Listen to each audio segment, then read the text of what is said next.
amazing that you can write down a few equations, put them into a computer and come out with something that really looks pretty much like the real atmosphere. I'm still amazed, actually.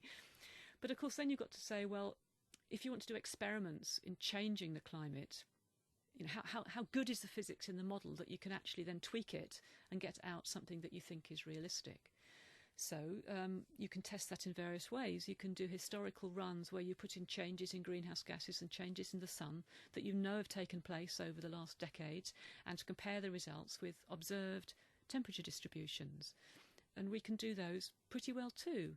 Again, it depends on what sort of scales you're looking at. If you looked at very, very small scales, we wouldn't be able to do every region of the world properly. But if you're looking at large regions, just north or mid-latitudes or tropical sort of regions, then it does a pretty good job.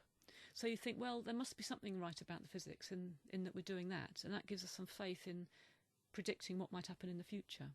Now, you've been part of the IPCC, the Intergovernmental Panel on Climate Change, which is the organisation that produces the highly publicised climate reports every few years. Do you think the IPCC on the whole is doing a good job? I think it's doing a fantastic job. I mean, you can't imagine the work involved. There's several misconceptions about the IPCC. One is that it sort of does work and reports on it. That's not the case. It's there to review work that has been published in peer-reviewed scientific journals.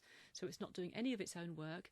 And then you have the panel, and it meets for intermittently over a period of perhaps 2 or 3 years, collating all the information, discussing it, digesting it, assessing it, and producing this report, which is then reviewed more heavily than any scientific paper you could ever imagine being reviewed. It goes out for 3 or 4 stages of review, and at each stage, the panel who's writing this has to provide a response to every single comment that's made, even something that's completely stupid. You can't say that's stupid. You have to say, I think this person has missed the point because. And you can imagine hundreds and hundreds of referees' comments. It is a huge amount of work.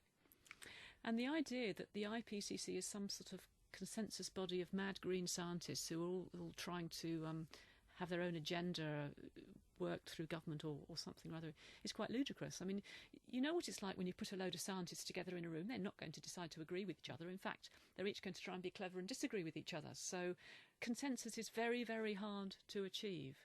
And the fact that they come up with some sort of general agreement means you can be pretty sure that that's been worked through well. Because, of course, a climate change sceptic will say that those who review the IPCC reports are part of the club. Part of the club. Yes. I have to say I slightly object to the use of the term sceptic, because there's absolutely nothing wrong with being sceptical. All good scientists are sceptical.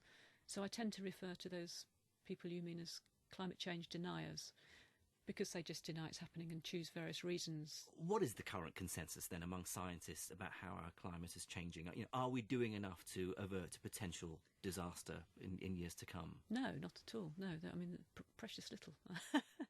All the signs show that unless we do something more radical, the temperature is going to carry on increasing.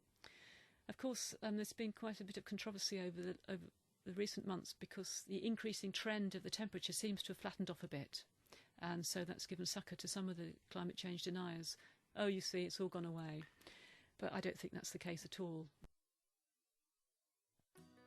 Thank you for downloading from the BBC. For details of our complete range of podcasts and our terms of use, go to bbcworldservice.com/podcasts.